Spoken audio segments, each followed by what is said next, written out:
Assalamualaikum warahmatullahi wabarakatuh. Bertemu lagi bersama saya Jayeng di Kucing Pas Channel. Kali ini kita akan membahas tentang misteri apa yang ada di dalam head RX ini.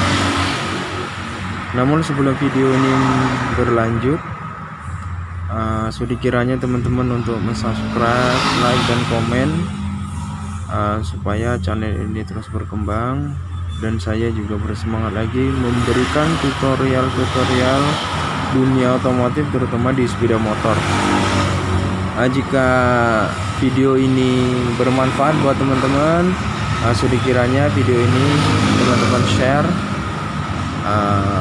supaya biar lebih banyak lagi yang tahu. Oke teman-teman, untuk mempersingkat waktu kita langsung mulai aja teman-teman. Yang pertama kita bahas tentang lebar sirkuit. Mana sih yang dinamakan dengan lebar sirkuit? Nah, yang dinamakan dengan lebar sirkuit itu adalah ini teman-teman. Jarak ini ke sini, ini adalah lebar sirkuit. Bagaimana sih cara ngukurnya? Nah, ini saya kasih contohnya teman-teman.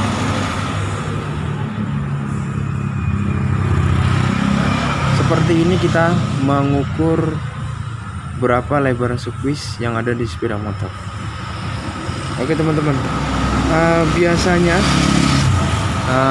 ukuran lebar sirkuit ini 6 sampai 10 mm. Di antara 6 sampai 10 itu tinggal kita pilih, kita mau pilih karakter motor yang bagaimana gitu. Tapi biasanya teman-teman saya menggunakan ukuran untuk harian, yaitu untuk kore harian saya menggunakan ukuran 8 sampai 9 meter.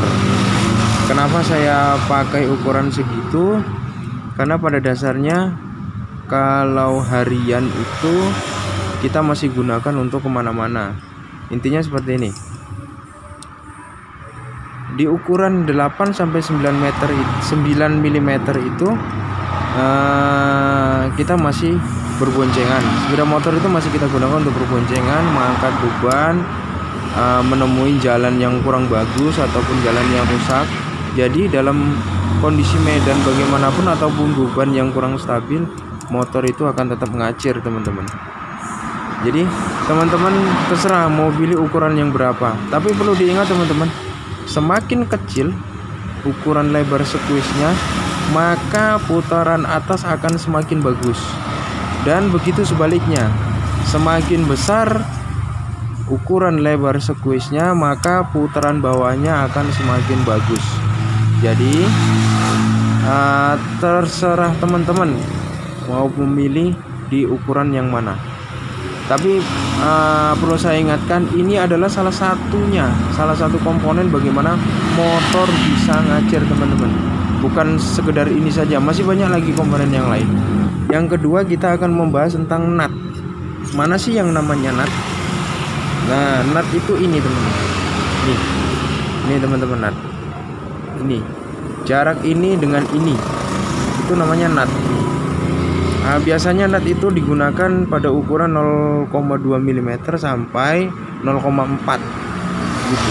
Apa sih fungsi nut ini sebenarnya teman-teman? Fungsi nut ini adalah supaya piston tidak nabrak ke head. Jadi fungsi keseluruhannya yaitu adalah memberi jarak aman antara piston dan squeeze head, supaya piston itu tidak nabrak ke head. Makanya ini dikasih nut gitu teman-teman.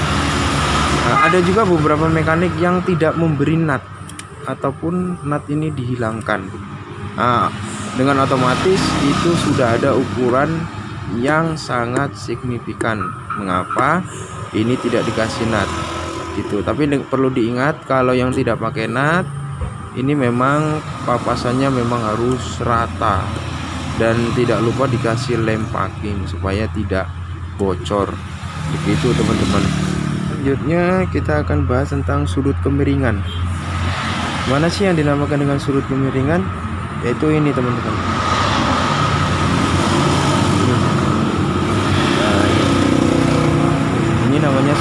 kemiringan. Ini kan miring teman-teman, antara sini dan sini ini kan ada kemiringan. Nah ini yang dinamakan dengan sudut kemiringan teman-teman. Kelihatan nggak ya? Coba bentar. Nah ini kan kelihatan ini miring teman-teman. Nah inilah yang dinamakan dengan sudut kemiringan gitu. Jadi biasanya ini sudut ini kemiringannya yaitu 14 sampai 16 derajat teman-teman gitu. Jadi pada intinya gini, semakin kecil ukuran derajatnya maka kompresi akan semakin besar, dan sebaliknya teman-teman. Dan semakin besar ukuran derajatnya maka kompresi akan semakin kecil gitu teman-teman. Jadi teman-teman bisa menggunakannya berapa ukurannya, nah, itu terserah teman-teman. Cuman patokannya itu adalah 14 sampai 16 derajat gitu teman-teman. Tapi kalau saya biasanya, kalau untuk pohar korek harian, saya biasa menggunakannya yaitu adalah 15 derajat. Karena ukuran 15 derajat itu adalah lebih mengarah ke lubang busi. Nah ini lebih mengarah ke lubang busi. Jadi kemiringannya itu, kemiringan ini lebih mengarah ke lubang busi gitu teman-teman. Jadi perlu diingat teman-teman, 0,5 derajat pun berbeda maka akan tetap mempengaruhi performa ataupun karakter dari motor tersebut gitu teman-teman. Oke. Selanjutnya kita akan bahas tentang lebar ruang bakar.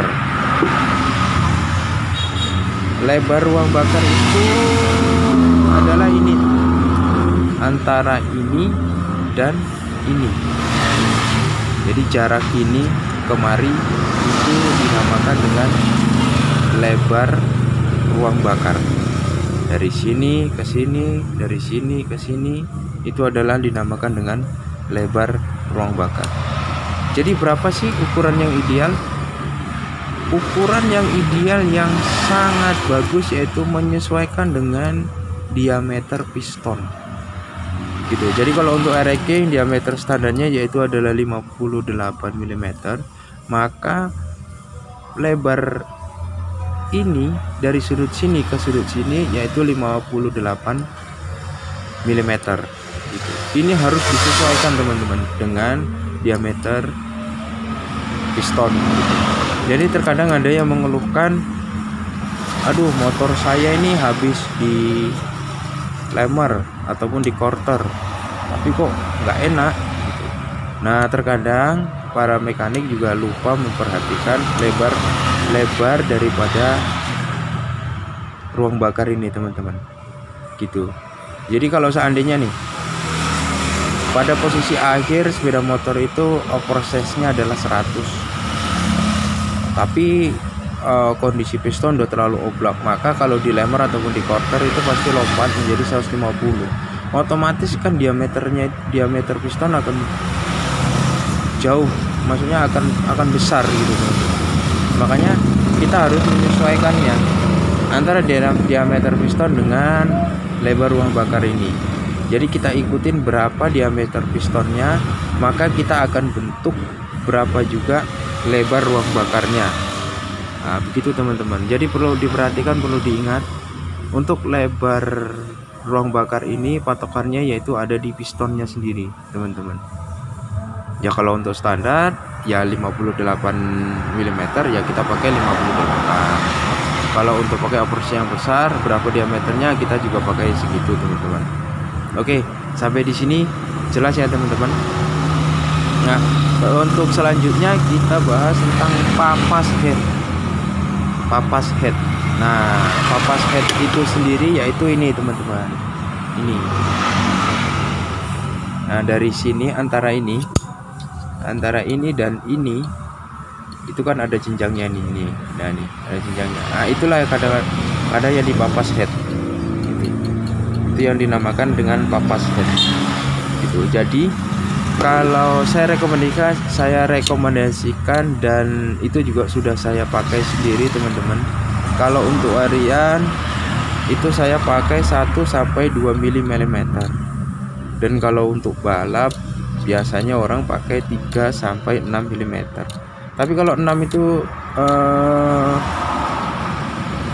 itu adalah ukuran maksimal buat F1 ZR. Kalau R-Racing sih mungkin 5 ya, mungkin 5 mm gitu teman-teman.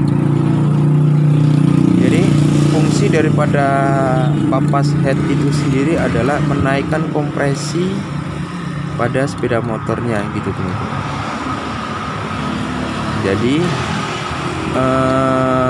perlu diingat, kita kalau untuk papas head ini kita juga harus sesuaikan dengan kebutuhan kita teman-teman.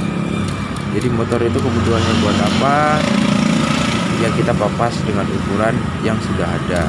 Maksudnya bukan ini, menurut teman-teman sendirilah mana yang sekiranya cocok gitu. Jadi tidak perlu ngikutin ukuran yang saya sebutkan tadi, cuma setidaknya itu adalah panduannya gitu teman-teman. Oke, mungkin sampai sini teman-teman sudah paham. Kalaupun ada salah-salah kata ngomong saya ataupun ukuran saya, penjelasan saya kurang jelas ataupun ada yang salah, sebelumnya saya minta maaf. Ini video saya peruntukkan buat para pemula teman-teman. Jadi kalau untuk para suhu ataupun mekanik yang sudah handal, sebelumnya saya minta maaf. Saya di sini bukan untuk mengguruin, cuma saya sedikit ingin memberi ataupun membagi ilmu apa yang ada di dalam diri saya. Jadi pada intinya di atas langit masih ada langit teman-teman. Saya di sini memberi tutorial khususnya buat para teman-teman mekanik pemula yang masih bingung apa sih yang namanya nut, apa sih yang namanya lubang squeeze, apa sih yang namanya, mana sih yang namanya sudut kemiringan, terus berapa sih ukurannya yang cocok gitu teman-teman. Jadi saya memberi itu supaya teman-teman mekanik pemula itu bisa lebih berhati-hati dalam merubah head R-Racing ini. Cukup sekian dulu teman-teman videonya. Jika video ini bermanfaat, mohon di share dan dukung terus channel ini supaya channel ini terus berkembang dengan cara di subscribe, like, dan komen. Jika ada pertanyaan ataupun teman-teman masih bingung dengan penjelasan saya, boleh tinggalkan pertanyaan itu di kolom komentar. Insya Allah akan saya jawab semaksimal mungkin atau semampu saya. Oke, cukup sekian dulu. Terima kasih yang sudah menonton video ini. Assalamualaikum warahmatullahi wabarakatuh.